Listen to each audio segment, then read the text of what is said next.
പനേപ്പള്ളി മൗലാന ആസാദ് ലൈബ്രറിയുടെ നേതൃത്വത്തിൽ സാഹിത്യ കലാസംഗമം സംഘടിപ്പിച്ചു. പനേപ്പള്ളി ഗവൺമെന്റ് ഹൈസ്കൂൾ പ്രധാന അധ്യാപകൻ അബ്ദുൾ സത്താർ ഉദ്ഘാടനം ചെയ്ത സംഗമത്തിൽ എക്സിക്യൂട്ടീവ് അംഗം ജോസഫൈൻ ഫ്രാൻസിസ് അധ്യക്ഷനായി. പനേപ്പള്ളി മൗലാന ആസാദ് ലൈബ്രറിയുടെ നേതൃത്വത്തിൽ സാഹിത്യ കലാസംഗമം നടത്തി. തുടർച്ചയായി 3-ാം തവണയാണ് ലൈബ്രറി ഈ സംഗമം ഒരുക്കുന്നത്. ലൈബ്രറി ഹാളിൽ നടന്ന സംഗമം പനേപ്പള്ളി ഗവൺമെന്റ് ഹൈസ്കൂൾ പ്രധാന അധ്യാപകൻ അബ്ദുൾ സത്താർ ഉദ്ഘാടനം ചെയ്തു.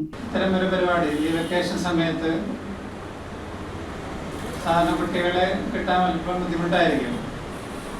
എങ്കിലും നമ്മുടെ ലൈബ്രറി അത്തരം പ്രവർത്തനങ്ങൾക്ക് നേതൃത്വം നൽകി ഇത്രയും പേരെങ്കിലും ഇവിടെ ആകർഷിക്കാൻ കഴിഞ്ഞത് ഒരു നല്ല കാര്യമായിട്ട് എനിക്ക് തോന്നുന്നു. യഥാർത്ഥത്തിലുള്ള പഠനം നമ്മുടെ ക്ലാസ് റൂമിൽ മാത്രമല്ല, ക്ലാസ്സിൽ നിന്ന് നമുക്ക് വളരെ കുറച്ച് അറിവ് മാത്രമേ ലഭിക്കുന്നുള്ളൂ.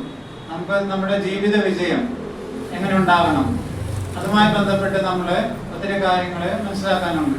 എക്സിക്യൂട്ടീവ് അംഗം ജോസഫൈൻ ഫ്രാൻസിസ് ചടങ്ങിൽ അധ്യക്ഷത വഹിച്ചു. നമ്മളിപ്പോൾ യാത്ര ചെയ്യുമ്പോൾ മിക്കവാറും മെട്രോയിലൊക്കെ കയറുന്ന ആളുകൾ കണ്ടാൽ തോന്നും എല്ലാവരും മുമ്പിട്ട് ഈ മെട്രോ ഇത് മാത്രം നോക്കും. യാത്രയെ ആസ്വദിക്കാനോ ചുറ്റുമുള്ള ആളുകളെ ഒന്ന് എന്താണ് അവർ ചെയ്യുന്നത് നോക്കാൻ എല്ലാവരും തലയെ മുമ്പിട്ട് നോക്കിക്കൊണ്ടിരിക്കുന്നത്. അധ്യാപിക ആർ ആശ സോമൻ, സുധീഷ് ഷേനായി, കെ.എ. ഷെരീഫ്, എം.ബി. മുഹമ്മദ് സഗീർ, N.K.M. ഷെരീഫ് എന്നിവർ ചടങ്ങിൽ സംസാരിച്ചു.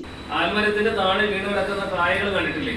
അതിന്റെ ഉള്ളിലുള്ള ധാരാളം, അതിൻ്റെ അകത്ത് ഒരു വിത്താണ് ഒരു വലിയ ആൽമരമായിട്ട് മാറുന്നത്. നിങ്ങളുടെ ഉള്ളിൽ വരുന്ന ചെറിയ ചെറിയ കാര്യങ്ങളെ വളർത്തി വലുതാക്കുകയാണെങ്കിൽ അതാണ് കഥയും കവിതയും ഒക്കെ ആയിട്ട് മാറുന്നത്. വീണ് കിടക്കുന്ന പൂക്കൾ നമ്മൾ കണ്ടിട്ടുണ്ടാവും, പക്ഷെ കുമാരനാശൻ അത് കണ്ടപ്പോൾ എന്താക്കി? ആ പുഷ്പമേന്ന് തുടങ്ങിയ ഒരു ഖണ്ഡകാവ്യമായിട്ട് മാറ്റി. അപ്പൊ ഞാൻ പറയുന്നത്, നമ്മൾ ഈ ജീവിതത്തിൽ കാണുന്ന കാര്യങ്ങളെയൊക്കെ മനസ്സിലാക്കാനും അത് ഉൾക്കൊള്ളാനും അതനുസരിച്ച് പോകാനും ഒക്കെ ശ്രമിക്കുകയാണ് എങ്കിൽ തീർച്ചയായിട്ടും നമുക്ക് എന്ത് ചെയ്യാൻ പറ്റും? കഥയും കവിതയും ഒക്കെ എഴുതാൻ സാധിക്കും. പരിപാടിയിൽ കഥ പറയൽ, നാടൻ പാട്ട്, പുസ്തക ആസ്വാദനം, പത്രവായന എന്നീ മത്സരങ്ങളും നടന്നു. അങ്ങനെ വിളിക്കുള്ളൂ.